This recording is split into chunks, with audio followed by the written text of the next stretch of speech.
Waalaikumsalam. Ustaz, saya mau tanya tapi mungkin tidak sesuai dengan topik yang tadi dibahas. Baik. Ustaz, kalau ada anak laki-laki yang setiap kali mengajukan calon ke ibunya, calon istri ke ibunya tidak pernah direstui, dan itu kejadiannya berulang, tidak hanya dengan satu, maksudnya tidak dengan satu perempuan saja gitu loh Ustaz.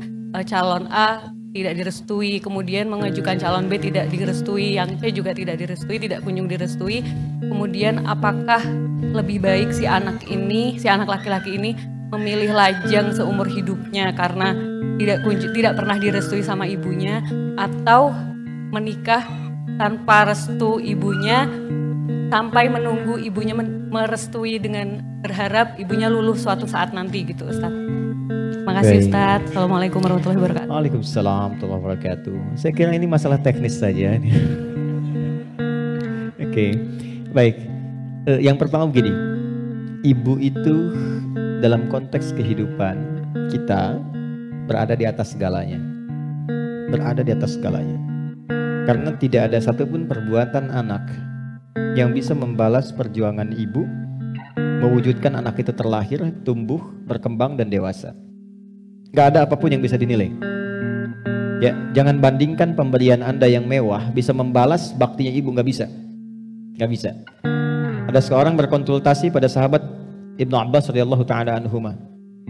Dia datang membawa satu kebanggaan. Saya telah merawat ibu saya sampai beliau meninggal. Seperti beliau merawat saya sejak kecil. Saya sempurnakan perawatannya persis seperti beliau merawat saya sejak kecil. Alhamdulillah katanya. Saya telah membalas jasa ibu saya yang merawat saya dari kecil. Kata Ibnu Abbas, jawabannya apa? Sampai kapanpun engkau tidak akan mampu membalasnya. Karena ibumu merawat engkau supaya engkau hidup, sedangkan engkau merawatnya mengantarkan ia wafat. Ibumu merawatmu supaya engkau hidup, sedangkan engkau merawatnya hanya untuk mengantarkannya pada kematian. Ya, gak bisa dibalas. Karena itu kalau kita melihat ayat-ayat Quran terkait dengan ibu, itu sifatnya ketaatan, kepatuhan, kasih sayang, doa, curahan, limpahan pahala. Wa qadha rabbuka alla ta'budu illa iyyahu wa bil walidaini ihsana. Ayat yang di surah Al-Isra itu ditafsir kemudian di ayat lain. Di Quran surah ke-46 misalnya di ayat ke-15. Wa wassaynal insana biwalidayhi ihsana hamalathu ummuh kurha. Kami wasiatkan pada semua manusia yang beraktivitas sampai sukses. Karena ayat ini akan berbicara tentang seorang anak yang sukses bahkan sampai usia 40 tahun. Kata Allah, ketika kamu sukses, yang harus kamu sayangi dan bagi kesuksesan itu pertama kali, ternyata yang disebut ibunya dulu. Ibunya. Bahkan kata Quran begini, maaf ya kalau bahasa bebasnya begini. Barangkali engkau mengira kesuksesan itu engkau yang capai, tapi boleh jadi sahammu di situ cuma 30%. Ibumu yang menangis di setiap kesempatan malam memohon kepada Allah supaya engkau mendapatkan kesuksesan. Ayahmu yang serabutan bekerja, mencangkul, kerut telinga dan sebagainya supaya engkau sukses di kemudian hari. Karena itu ketika seseorang sukses, bahkan dari syukur pertama kali di kalimatnya sebelum berbagi hartanya, itu diikutkan orang tuanya. Qala rabbi auzi'ni an ashkura ni'mataka allati an'amta 'alayya wa 'ala walidayya wa an a'mala salihan tardah. Ya Allah, bimbing hamba untuk mensyukuri semua nikmat yang engkau titipkan kepada hamba saat ini. Anda sukses punya rumah bagus, mewah, kendaraan baik, tampilan hidup enak. Berdoa ke Allah pengen syukur, diajarkan oleh Allah, ya Allah, bimbing hamba mensyukuri semua nikmat yang kau titipkan ini dan kepada kedua orang tua hamba. Maksudnya apa? Bimbing hamba supaya bisa membagi kebahagiaan ini untuk orang tua hamba yang mengarahkan hamba jadi seperti ini. Makanya ketika muncul ayat infak, Quran surah kedua ayat 215, ya, itu yang pertama kali dibagi itu orang tua dulu. Yas'alunaka madza yunfiqun qul ma anfaqtum min khairin falil walidain. Orang tua dulu. Jadi kalau teman-teman dapat honor dari kegiatan, dapat gaji, itu adabnya datang ke orang tua. Ibu, Mama terima kasih doanya. Ini aku terakhir, alhamdulillah. Yang Mama doakan itu berhasil. Mama ini ada sedikit. Mah yuk kita pergi umrah. Mah begini. Pah begini. Kalaupun sudah meninggal, Anda bersedekah atas namanya. Itu indahnya. Saya ingin terangkan dulu bagaimana ibu diposisikan secara terhormat oleh Al-Quran. Jadi jangan dipertentangkan dengan bagian keinginan anak yang seakan-akan nanti jadi pertentangan. Baru kita tarik kemudian kepada teknik tadi secara adab. Ada anak mengajukan ditolak, anak mengajukan ditolak dan sebagainya. Maka apa yang harus dilakukan? Pertama mulai dari anaknya, jangan mulai dari calonnya.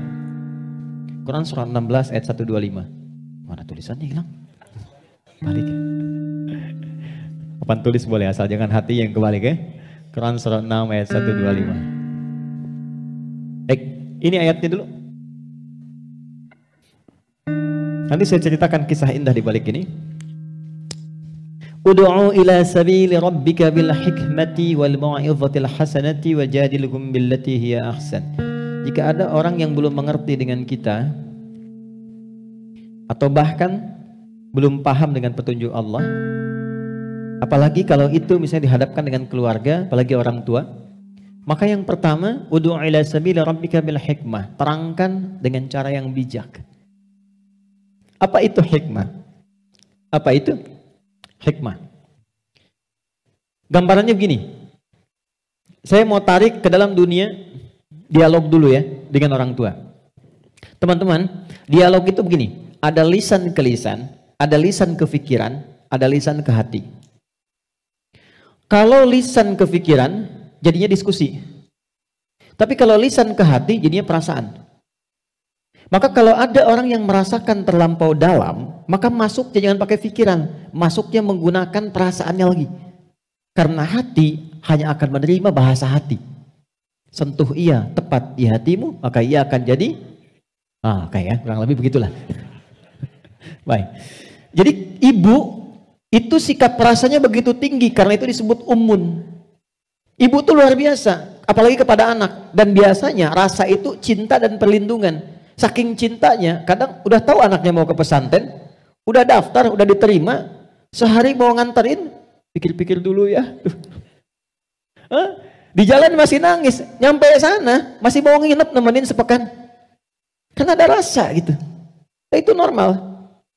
Makanya ketika ada seorang ibu tadi, misal tidak meridhai, jangan dipahami sebagai tidak meridhai dulu. Dipahaminya sebagai boleh jadi ada pertimbangan lain. Sebagai nilai kasih sayang yang ingin disampaikan kepada anak sehingga anak mendapatkan bagian-bagian kebaikan itu. Maka cara masuknya sentuh perasaan yang sedang merasakan itu. Pertama datang, mah, terima kasih mendidik, merawat. Sampai hari ini aku telah mendapatkan apa yang bisa aku raih. Semoga senantiasa mama sehat, diberikan kebaikan, diberikan pahala.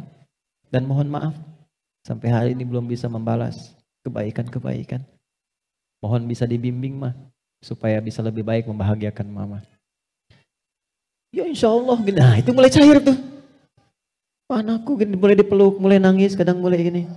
Ya, mah, rasanya kalau aku punya partner, itu akan lebih sempurna lagi membahagiakan mama. Kadang-kadang kalau pergi sendirian, aku suka pikirin siapa yang nemenin mama. Kadang-kadang pekerjaan gak tuntas karena memikirkan bisa membahagiakan gak. Aku punya rencana. Kalau boleh mama ajarkan, bimbing, tunjukkan. Atau barangkali kalau aku punya pertimbangan begini. Dengan keinginan untuk membuat mama bahagia. Berbakti, membahagiakan, menemani. Boleh mah berikan ridhonya. Ada rencana seperti ini. Itu tidak akan seperti respon yang pertama. Mah aku mau nikah mah. Tolong ya ridhonya. Pasti akan beda. Karena masuknya sudah dalam sifat yang lembut dulu. Dalam bahasa psikologi disebut IF, Einfuhlung, faktor peraksa yang sangat tinggi. Bedanya laki-laki dengan perempuan. Laki-laki itu di pikirannya lebih cepat, karena itu cepat lupa tentang sesuatu. Perempuan di hati, Einfuhlungnya tinggi, karena itu merasakannya dalam. Kalau antum punya masalah sekarang, kemudian diskusi, ribut, itu rekening listrik 20 tahun yang lalu diingat kembali. Maaf. Ke bawah. Sama, Anda mengajukan langsung, tidak pada pokoknya, dan tidak mengerti suasana orang tua, ibu maksudnya di sini atau ayah, itu nanti kejadian lalu akan diungkit lagi.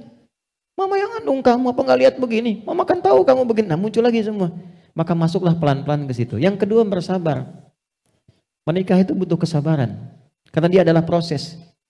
Sekali belum mendapat, 2 kali masuk lagi. 2 kali belum dapat, 3 kali masuk lagi. Dan biasanya yang ketiga kali, Itu sifatnya orang tua mulai luluh. Ya sudah, kalau menurut kamu itu baik ya silahkan aja. Tangkap langsung ambil itu. Setelah itu masukkan dengan partner itu untuk menampakkan kebaikan. Jadi maksudnya jangan cepat simpulkan dari penolakan pertama itu nggak dapat ridho. Tidak, kadang-kadang lebih banyak masalah teknisnya. Tapi kalau pertimbangan orang tua begitu matang dengan kondisi tertentu dan itu jelas masuk akal dan tahu bukan sekedar cinta tapi ada maslahat di dalamnya, maka ikuti petunjuk orang tua. Ketika orang tua sudah memiliki pertimbangan yang matang, benar dan ada maslahat di dalamnya. Ini penting sekali saya sampaikan karena terkadang ada beberapa yang dibenturkan dengan orang tua yang melihat, oh ini kan saya, ini kan yang akan menjalin pernikahan saya dan sebagainya. Dia tidak menghitung masa-masa ke depan yang sudah dilewati oleh orang tuanya. Sehingga apa yang terjadi? Ketika dia melakukan pernikahan pun, aib yang dia lakukan sampai kepada keluarga besarnya. Ini kasusnya banyak dan tidak perlu saya contohkan barangkali dan sudah kita rasakan dengan keseluruhannya. Nah, karena itu saya kembalikan barangkali itu lebih mendekati ke masalah teknis saja dibandingkan dengan masalah-masalah lainnya. Kecuali yang terakhir saya tutup, al-khabithatu lil-khabithina wat-thayyibatu lit-thayyibin. Allah akan menemukan pasangan itu sesuai dengan karakteristiknya. Yang baik ketemu yang baik, yang kurang baik akan ketemu dengan yang kurang baik lagi. Biasanya kalau ada yang merasa saya kurang baik kok dia baik, biasanya Allah ingin merubah si kurang baik itu menjadi lebih baik. Dan prosesnya seperti ditolak. Ditolak si A, ditolak si B, tiba-tiba ketemu hal yang lainnya, ini yang lebih istimewa sesuai dengan karakternya. Ada seorang perempuan, kemudian sudah berencana menikah, lepas, bertemu yang terakhir, menikah keduanya, ternyata dipertemukan sesama ahli Quran. Dan Allah hanya menginginkan seseorang yang bisa mendukung kebahagiaan satu dengan yang lainnya. Karena itu, kalau sudah menikah, sudah punya pasangan, maka yakinkan itulah yang terbaik, yang ditanamkan kebahagiaan di dalamnya, maka saling mengisi. Kalau sudah berpasangan, jangan pernah sedikit pun memikirkan pasangan orang lain. Tapi fokuskan pada pasangan pribadi untuk mendapatkan kebahagiaan sejati itu. Ya. Kenapa?